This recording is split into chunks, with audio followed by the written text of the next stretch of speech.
अस्सलाम वालेकुम व्यूवर्स। अभी मैं आ गया हूँ ग्वालियर की शाही जामा मस्जिद में और ये बिल्कुल ग्वालियर किले के सामने है।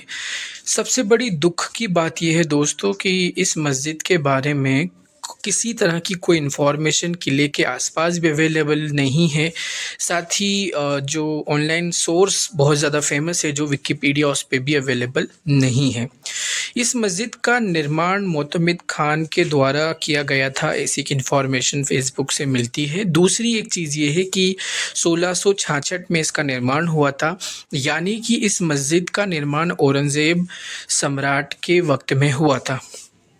दोस्तों, मस्जिद में जैसे ही आप इंटर करते हैं, it looks so fabulous, so fine.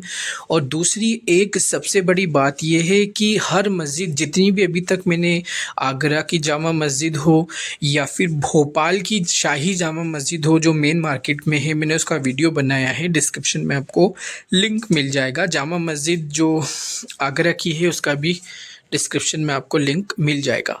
एक सबसे बड़ी और इम्पॉर्टेंट जो मैं आपको बात बता रहा था दोस्तों, वो ये है कि ये सारी जामा मस्जिद के आसपास गैर मुस्लिम व्यापारी हैं और मस्जिद के जो सहन का हिस्सा ही व्यापार के लिए इस्तेमाल किया जाता है।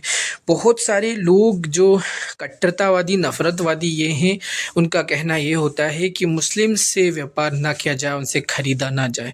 आप सोचिए, अगर इतनी सारी दरगाह, मज़ारें और वफ़ की ज़मीनों के ऊपर जो गैर मुस्लिम्स की दुकानें हैं, अगर उनको हटा दिया जाए तो उनके रोज़गार का क्या होगा। लेकिन ये मुस्लिम्स का काफ़ी बड़प्पन है। और दूसरी चीज़, उनका एजुकेशन ना होने के कारण बहुत सारे कब्ज़े भी मस्जिदों के आसपास वक्फ प्रॉपर्टीज़ के ऊपर होते हैं, और जिसकी वजह से इस तरह का कानून भी सरकार लाना चाहती है कि वो अधिकार मुस्लिम से छीन लिया जाए। तो education is much more important इस तरह की जो जुल्म और अन्याय के ख़िलाफ़ लड़ने के लिए। ये ऊपर की तरफ जो डिज़ाइंस आप देख रहे हैं, ये बिल्कुल मुग़ल कालीन डिज़ाइन। जितनी भी मुग़ल कालीन मस्जिदें होती हैं, उसमें ऊपर की तरफ जब हम गुंबद की तरफ देखते हैं तो इस तरह की चेन नुमा डिज़ाइंस दिखती हैं। तो ये एक पहचान होती है मुग़ल कालीन मस्जिदों की। दूसरी उनके जो फर्स्ट वाला हिस्सा होता है, वहाँ 2 से 3 मस्जिद में जानमाज़ बिछाई जा सकती हैं और उनके खंभे बड़े चौड़े होते हैं। ये ऊपर की तरफ मैं गया था, और जो पीछे की तरफ आप देख रहे हैं, ये है ग्वालियर किला। कभी राजपूतों के अधीन रहा, फिर मुग़ल कालीन भी रहा, दिल्ली सल्तनत के भी अधीन रहा। उसके बाद में सिंधिया मराठों के अंडर में आया जब उन्होंने सरेंडर कर दिया था और ब्रिटिशर्स के लिए वो काम करने लगे। तो ब्रिटिशर्स ने उज्जैन से सिंधिया मराठों को ग्वालियर स्टेट दिया राजधानी के तौर पर। ये जो आप डिज़ाइन देख रहे हो, ये आगरा की जामा मस्जिद के अंदर ऐसे बहुत सारे डिज़ाइंस हैं।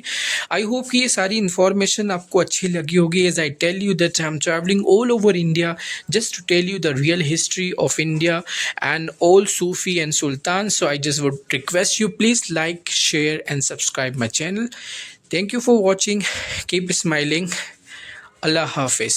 ये लास्ट वाला सीन इस तरह से मैंने बनाया था कि ऐसे उतरते हैं और ऊपर जाने का मस्जिद की तरफ इस तरह रास्ता है। Thank you for watching.